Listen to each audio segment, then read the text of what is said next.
Our first guest, in 1956, this man made his television debut on a show called the NBC Comedy Hour.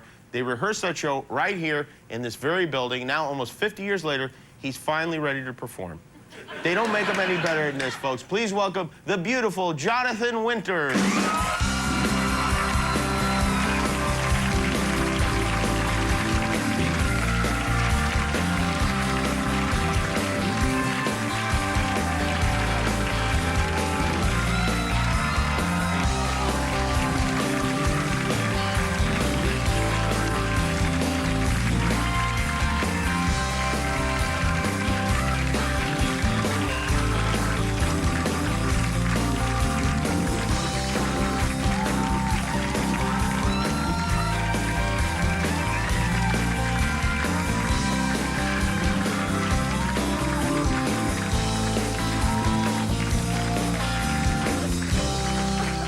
Jonathan Winters, everybody. How about that?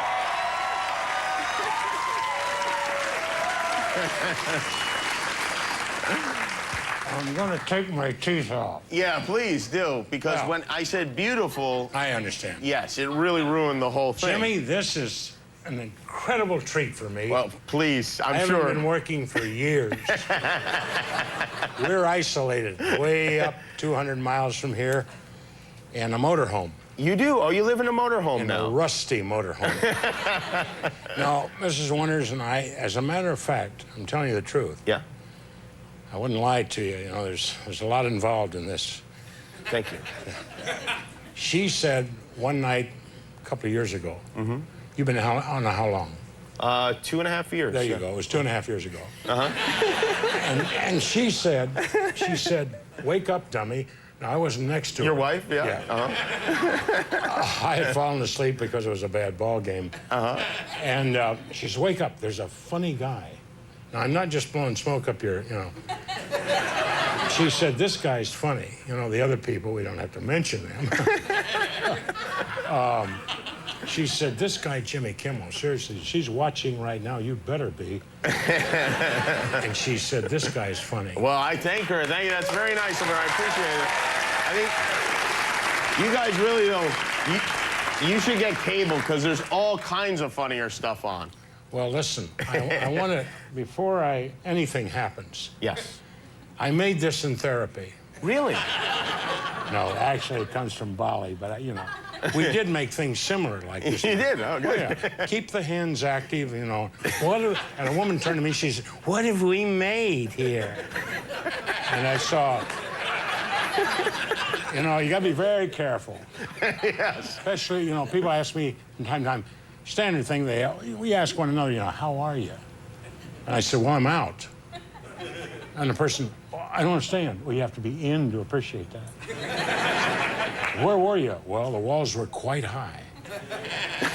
No people in turrets, no guns, but heavy-duty guys.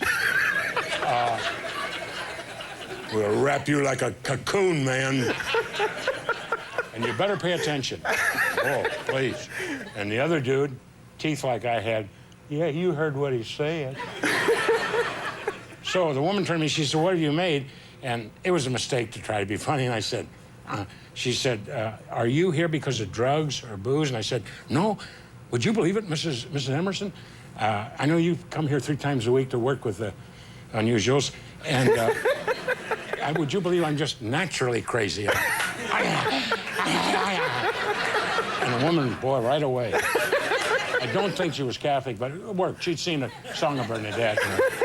At any rate, this was actually made in Bali. It's called the Huggers. And it's a man. Are you married? Yes. No. Right. Wait. What? No. Yeah. No. I got. Well, listen.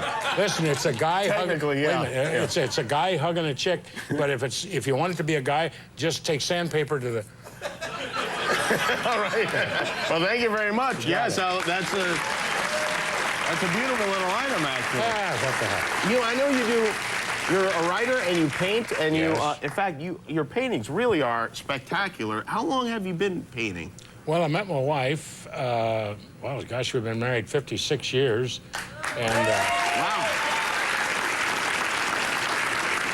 Wow. And you know, menopause starts at the altar.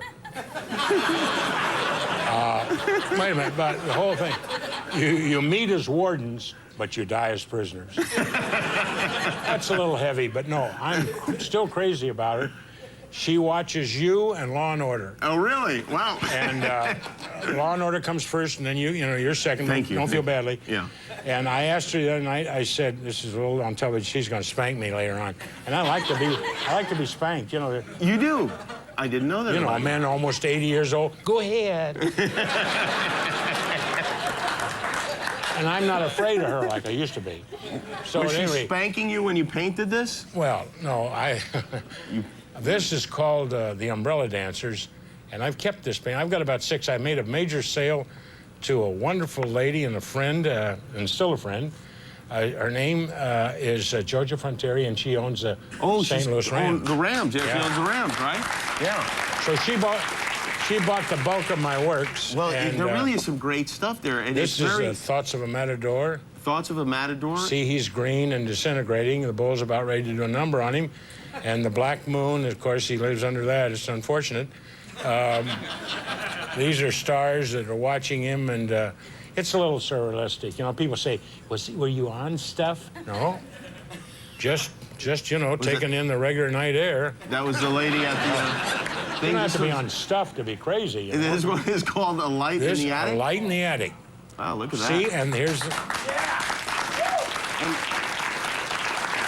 And this one... This is called A New Member.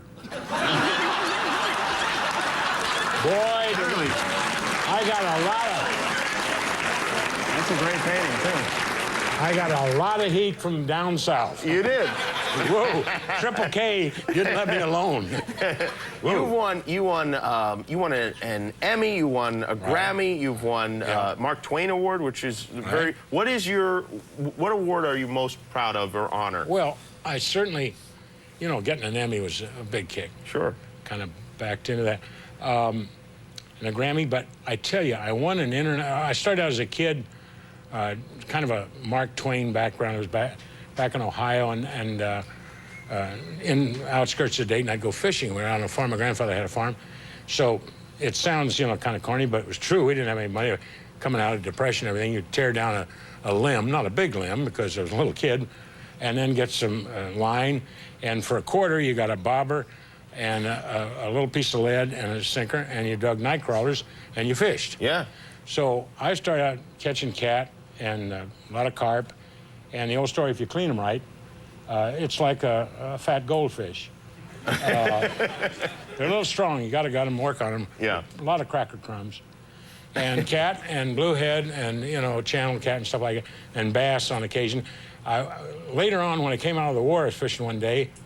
Again, back in Ohio. I was back before I went in New York or came out here. And I guess I was a disc jockey in Dayton.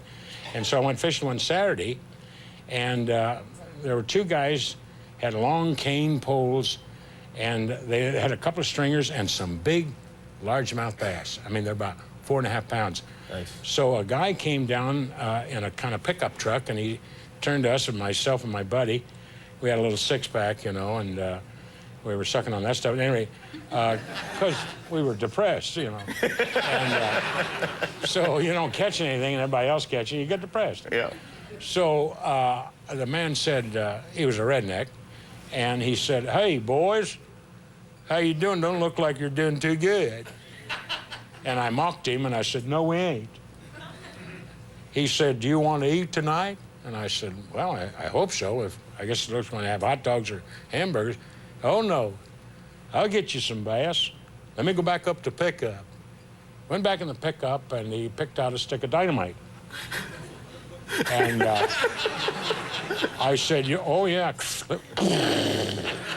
We ate for 2 days. At least. Well, Jonathan Winters, everybody. We'll be right back with one of the stars of the Amityville Horror, Melissa George, Amityville.